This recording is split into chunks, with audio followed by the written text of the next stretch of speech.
اور ان کا ٹھکانہ بھی بہت برا ہوگا۔ توحید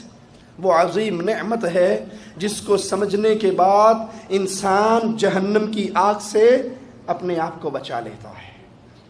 اور اگر توحید کو نہ سمجھا، 60 سال 70 سال 80 سال کی زندگی گزار لی، یہی پتہ نہ لگا مشکل کشا اللہ ہے یا علی ہے، داتا اللہ ہے یا حجویری ہے، غریب نواز اللہ ہے یا چشتی ہے، اگر یہی سمجھ نہ آئی علم غیب اللہ کا خاصہ ہے یا پیروں نبیوں بزرگوں کا خاصہ ہے، اگر ساری زندگی ماں کے پیٹ سے جب نکلے تھے ڈرائیور نہ تھے، پیٹ پالنے کے لیے ڈرائیور بنے، انجینئر نہ تھے، پیٹ پالنے کے لیے انجینئر بنے، ڈاکٹر نہ تھے، پیٹ پالنے کے لیے ڈاکٹر بنے، کاروباری نہ تھے، 60 سالہ زندگی کو آرام سے گزارنے کے لیے کاروبار کے ڈھنگ سیکھے، MBA کیا، دنیا کی تعلیم حاصل کی، لیکن 60 سالہ زندگی کے لیے سب کچھ کیا، اس پیٹ کو بھرنے کے لیے سب جتن کیے، اس پیٹ کو جہنم کی آگ سے بچانے کے لیے اتنی بھی تحقیق نہ کی کہ تکلیف آنے پہ میں نے یا اللہ مدد کہنا ہے یا علی مدد کہنا ہے، اے بھی ٹھیک ہے او بھی ٹھیک ہے، جڑا جتھے لگا ٹھیک لگا ہے۔ کسی کے مذہب کو نہ چھیڑو، کسی کے مذہب کو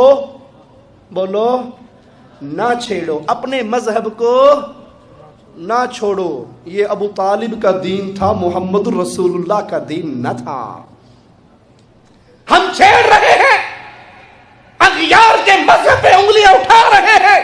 اے قبروں پہ اپنے ماتھے جھکانے والوں شرک کر رہے ہو، یعنی مدد کی صدائیں لگانے والوں اللہ کی عبادت میں غیروں کو شریک بنا رہے ہو، اللہ کے علاوہ کسی اور کو نور من نور اللہ کا، اللہ کی مخلوق میں سے کسی اور کو اللہ کے نور کا ٹکڑا سمجھنے کا عقیدہ رکھنے والوں اللہ کی ذات کا شریک بنا رہے ہو۔ قل هو اللہ احد، وہ اپنی ذات میں اکیلا ہے، اس کا کوئی نور کا ٹکڑا جدا نہیں ہوا، کوئی اس کے گھر کا لڑکا نہیں، کوئی وہ کسی کی صورت میں یا کوئی اس کی صورت میں دھرتی پہ نہیں آیا۔ اگر کسی کے مذہب کو چھیڑنا جرم ہے، ہم رب کے گھر میں کھڑے ہو کے اعلان کر رہے ہیں، رب محمد کی قسم یہ جرم کر رہے ہیں، اور جب تک زندہ رہیں گے یہ جرم کرتے رہیں گے۔ جانتے ہو کیوں؟ اگر یہ تم اس کو جرم کہتے ہو تو مجھے بتاؤ، یہ کام تو محمد کریم نے پہاڑوں پہ چڑھ کے مکے والوں کے سامنے کیا تھا۔ قولوا لا الہ الا اللہ، اے صنم پرستوں کہہ دو لا الہ الا اللہ، اللہ کے علاوہ کوئی معبود برحق، نہ تمہارے سجدوں کا حقدار، نہ تمہارے رکوع کا حقدار،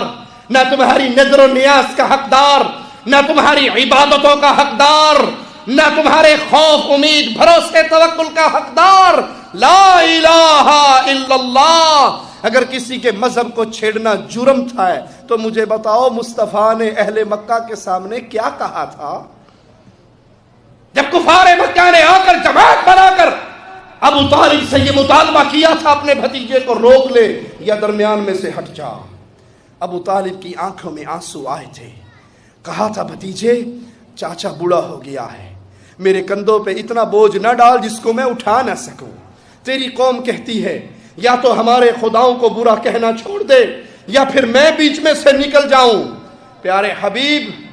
آنکھوں سے موتیوں کی طرح آنسو گرنے لگے اور کہا چچا اہل مکہ آسمان کے سورج کو لا کے محمد کے پیارے ہاتھ پہ رکھ دے، آسمان کے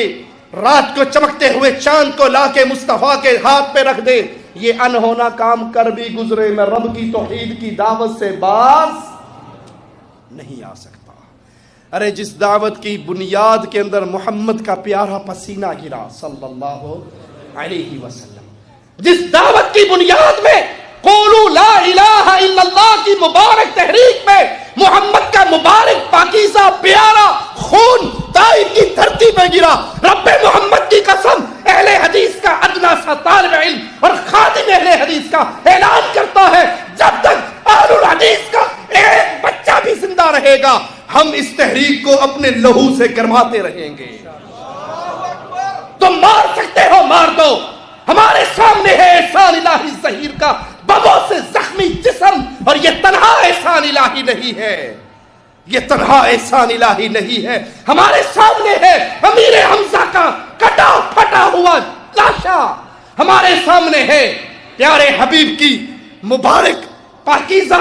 زندگی کی حفاظت کے لیے لڑتے ہوئی عمارہ، پیارے حبیب فرماتے ہیں میدان جنگ میں دائیں دیکھتا عمارہ میرا دفاع کرتے ہوئے نظر آتی، بائیں دیکھتا عمارہ میرے لیے لڑتی ہوئی نظر آتی. ہماری اہل ایمان کی عورتوں نے مصطفیٰ کے اوپر زندگی واری، ہمارے بچوں نے مصطفیٰ پہ زندگی واری. ہم بھی جب تک زندہ رہیں گے محمد کے دین پہ جان قربان کرتے رہیں گے. کرتے رہو گے؟